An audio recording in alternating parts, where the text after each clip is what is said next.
Good evening. My friends, there is something I need you to understand before we go any further tonight. Something most people teaching this subject have been quietly dancing around.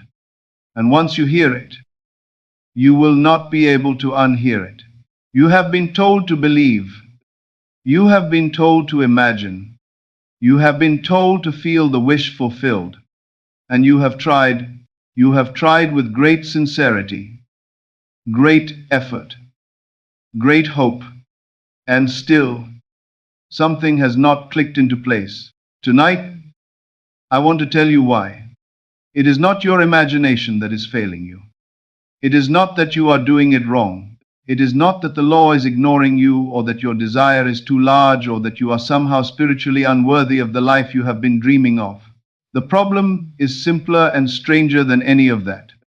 You have been practicing the law from the outside. You have been building the house from the roof down. You have been learning the music, but you have not yet learned to be silent enough to hear it playing already within you. Before you go anywhere tonight, I want to ask you to take a breath. Just one slow, full breath. Let it settle through you like warm water filling a glass. Good. Now stay with me. If this teaching has meant something to you, if Neville Goddard's words have moved something in you that you cannot quite name, if you have felt that electric recognition that yes, this is the truth I have always known somewhere, I want you to leave a word in the comments below. Just one word. The word, you will be surprised what it means to say it. Even in a small digital space like this one, there is power in the declaration. There is power in claiming your desire out loud. Even in writing, even briefly. And I read these, every one of them, because you matter to this conversation, not as a viewer, but as a student of consciousness who deserves to be seen. And while you are here, if this channel has served you, if even one evening you have remained a little more easily because of something you heard here, then stay, subscribe, not for me, for the version of yourself who returns here again and again as part of the daily inner practice we are building together. Now, let us go deeper. I want to begin with what I call the question beneath the question. When a student comes to me and says, "Why is my manifestation not working?" they are almost never asking what they think they are asking. The surface question is about technique, about whether they visualized long enough or whether their affirmations were worded correctly. But the real question underneath, the one the soul is actually whispering, is this: am I doing this from the inside or from the outside? Let me explain what I mean. There are two ways to learn to swim. You can stand beside the pool and study the mechanics of the crawl stroke. You can read about hydrodynamics, about breathing technique, about the precise angle of the arm entry. You can understand every principle of swimming. You can teach it from the pool deck with extraordinary precision.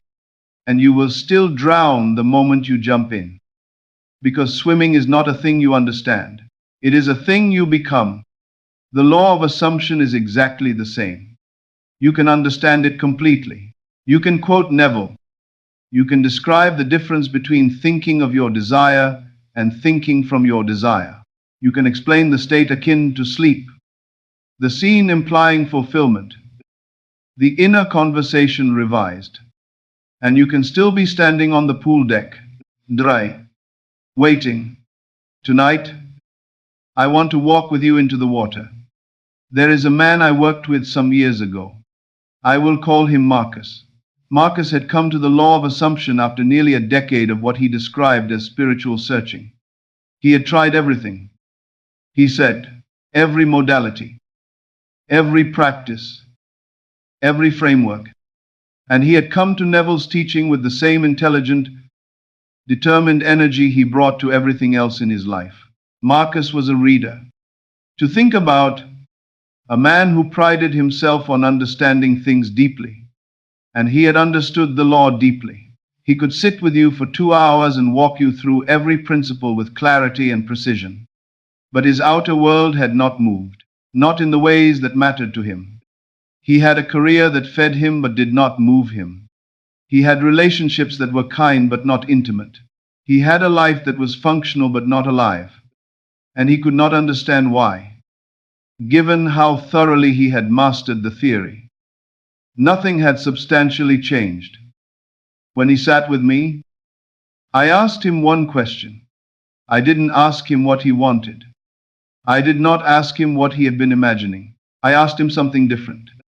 I asked him where he lived. He looked at me, confused. I said it again. Not where your body lives. Where does your consciousness live when you walk through a normal Tuesday, an ordinary morning, an unremarkable afternoon? Where does your awareness actually reside? In life you want or in life you have? He was quiet for a long time. Then he said, quietly, I live in the commentary on the life I have. That sentence changed everything for him. And I suspect it may be changing something for you right now. Because most of us, when we approach this practice, we do not move into the wish fulfilled. We move into a practice session about the wish fulfilled. We sit down. We close our eyes. We generate the feeling. We inhabit the scene. We do the work. And then we stand up, open our eyes, and return to our commentary, our inner monologue about what is still missing, about how long this is taking, about whether we are doing it right. We commute between two worlds, and we wonder why neither feels completely real. The law is not a practice you do. The law is a place you live. Let me tell me that again because it is the heart of everything tonight. The law is not a practice you do. The law is a place you live. Neville taught us that consciousness is the only reality. Not some of the time, not during your morning visualization. Always. Consciousness is the fabric from which your world is continuously, automatically, without pause being woven. This means that the 30 minutes you spend in your imagination each evening are not competing with the other 23.5 hours of your day. They are being swallowed by them. If those 23.5 hours are spent living in the commentary on the old world, the old assumptions, the old sense of lack and waiting and not yetness, then your brief excursion into the wish fulfilled is like trying to hear a whisper in the middle of a thunderstorm. It is not the practice that is failing you. It is where you live between practices. Now here is where most teachings end. Having diagnosed the problem and left you with a vague instruction to be more present or live in the end more consistently. But I want to give you something you can actually use. Something precise. Something you can start tonight. Before you sleep. I want to talk about the inner climate. Not the inner weather. The inner climate. Weather changes moment to moment. You have a good visualization. You feel the flush of possibility. Something in your chest softens. You touch the state. That is weather. It passes. The next anxious thought comes. The next reminder of what is still missing. The next moment of doubt. And the weather changes again. Climate is different. Climate is the sustained, ambient condition of the inner world. It is what your consciousness returns to automatically, without effort. In the spaces between your deliberate thoughts, most people have a climate of lack. Not because they are negative people, not because they are doing anything wrong, but because they have spent years, sometimes decades, habituating themselves to a particular inner weather pattern until it became the default atmosphere of their lives. Your climate is not your fault, but it is your responsibility, and it can be changed. Not in a moment, not in one perfect visualization session, but over time, through a specific kind of consistent inner work that most teachings about the law have never clearly described. I want to teach you that work tonight. It has 3 parts, and I want you to receive all 3 before you sleep. The first part is what I call the return. Most of us, When we catch ourselves in an old thought pattern, an old inner conversation, an old assumption about what is not yet ours, we try to correct it. We try to replace it. We push against it. We say, no, that is not true. I am abundant. I am loved. I am well. And the effort of that pushing is itself an act of resistance. What you resist, persist. This is not a cliché. It is a precise description of how consciousness works. Attention is the nutrient that feeds thought. When you fight a thought, you are nourishing it. The return is different. When you notice the old climate reasserting itself, you do not fight it. You don't argue with it. You don't even try to replace it.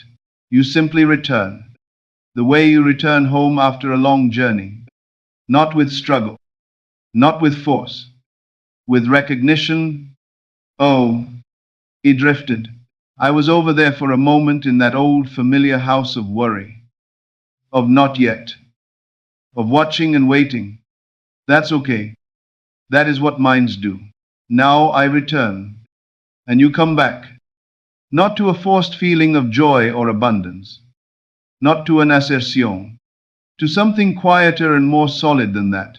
You come back to a settled sense of knowing. A quiet inner resting place that simply does not contend with the outer world. The return takes perhaps 5 seconds. Sometimes less. You are not fighting the thought. You are gently declining to stay in it. Do this 10,000 times. 100,000 times if necessary. Because every return is a vote. Every return is a small act of faith. And faith accumulated in tiny daily increments becomes the climate. The second part is what I call the saturated moment. Once a day. Ideally at the same time each day, and ideally in the evening as the mind naturally begins to soften. You take 10 minutes, just 10 minutes, and you do not visualize in the conventional sense. You do not build a scene with effort and intention. Instead, you ask yourself one question. What would I be noticing right now if I were already there? Not what would I be doing?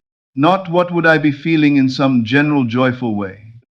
What specific small thing would I be noticing? If your wish fulfilled involves a new home, you might notice the particular quality of afternoon light through a window you have not yet physically seen. You might notice the specific quietness of a neighborhood you have not yet moved to. You might notice the way your body feels in a chair that is somehow more yours than any chair you currently sit in. The specificity is not decoration. The specificity is the mechanism. Because the mind cannot sustain a general abstract feeling of abundance for very long without effort. But it can settle into a single specific concrete sensory impression with great ease. And that specific impression, revisited daily, begins to feel like memory. And when something feels like memory, you have crossed a threshold that most practitioners never reach. The wish fulfilled is no longer a desired future. It is a remembered present. This is living in the end. It's not visiting the end in a timed session. Living there, in the specifics, in the particular texture of the thing. I knew a woman, a young professional in her late 20s who had been trying to manifest a specific kind of relationship for 3 years.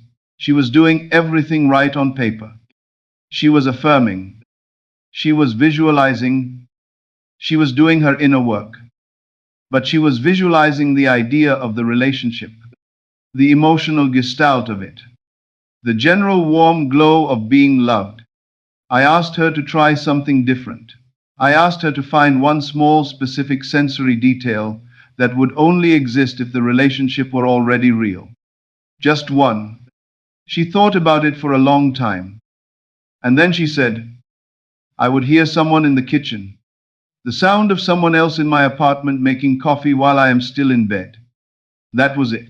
That was her saturated moment. She would lie in bed in the morning, in that quiet space, before full wakefulness. And she would not visualize the whole relationship. She would just hear the sound of someone in her kitchen. The particular domestic quiet of not being alone. Within 6 weeks, the relationship she had been trying to manifest for 3 years had begun to take its initial form. She didn't force it. She had simply changed where she lived internally, from the abstract aspiration of love to the specific memory of a sound that had not yet happened but that felt in her inner world as natural as breathing. Specificity is the secret door that most people walk past. They are looking for the big feeling and missing the small particular truth. The third part is what I call the saturated sleep. Neville spoke often and precisely about the state akin to sleep, that liminal threshold between waking and dreaming where the subconscious is most receptive. And his instruction was clear: bring your scene to that threshold. Sink into it. Let it carry you across. But there is something he described less explicitly that I want to make very clear tonight. The saturated sleep is not a technique you perform once and then abandon as sleep takes you. It is a condition you cultivate over time, until the wish fulfilled is simply what your body and mind return to naturally as consciousness recedes. Most people approach sleep carrying the full weight of their day. The unresolved tension, the mental replays, the small erosions of faith that accumulate across 16 waking hours. And then they try, in the last 2 minutes before sleep, to generate the feeling of their wish fulfilled over all of that accumulated weight. It is like trying to hear a whisper while a crowd is still clearing the room. The saturated sleep requires preparation, beginning not at bedtime but an hour before, beginning with the deliberate, gentle winding down of the inner commentary, beginning with what I call the revision of the day. Each evening, before sleeping, take 5 minutes and revise the day you actually lived. Not the day you wished you had lived. The actual day. The moment that irritated you. The conversation that left you feeling smaller. The circumstance that seemed to confirm the old world. Take each one and gently, internally, rewrite it. See it the way it would have gone if you had been fully living in the wish fulfilled. See the conversation landing differently. See your own response coming from a more settled and certain place. See the situation revealing itself as neutral, even friendly. You are not lying to yourself. You are exercising the same faculty you use in all of this work, the imagination, and you are training it to move across the whole of your experience, not just in isolated visualization sessions, but across the texture of your actual days. After the review, choose your scene, your single specific sensory detail from your saturated moment. Carry just that into the approach to sleep. Not the whole wish, not the whole imagined life, just the one small true thing. The sound of someone in the kitchen, the quality of light through a particular window, the particular ease in your body that comes with knowing the mortgage is met, the way your name sounds when someone says it with a particular warmth. One thing, small enough to hold in your cupped hands, real enough to feel like memory. And let that be the last thing your waking mind touches before sleep carries you across. If you do this consistently, something will begin to happen that you cannot quite explain at first. You will begin to wake up differently, not transformed overnight, not with dramatic outer evidence of change, but with a subtle, persistent, growing sense that something has shifted in the air around you. The world will begin to look slightly less hostile. Opportunities that would have seemed random before will begin to seem somehow directed. People who you thought were indifferent to you will begin to soften. Small, unexpected confirmations of your inner world will begin appearing in your outer world, not in grand, miraculous gestures, in the quiet accumulation of small things that could not have been arranged by coincidence. This is not magic. This is the mechanism. Your climate is changing, and when the inner climate changes, the outer weather must follow. Permanently, not just for a day of good viewing. Permanently, because you have not shifted what you are doing but where you are living. You have moved into the wish fulfilled the way you move into a new apartment. Not visiting it, unpacking your things in it, I want to speak now about what happens in the period of transition, because this is where most people interpret the law as failing when in fact it is working with the most extraordinary precision. When you begin to shift your inner climate, the old world does not vanish overnight. It begins to loosen, and the loosening often looks, on the surface, like things getting worse before they get better.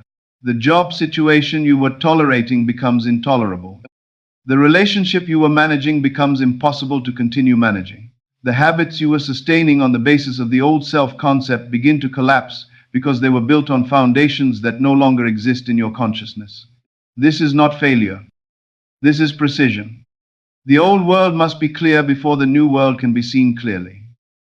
And the clearing often feels like loss before it reveals itself as liberation. Do not mistake the clearing for the answer being denied. Do not interpret the loosening of the old as the new being withheld.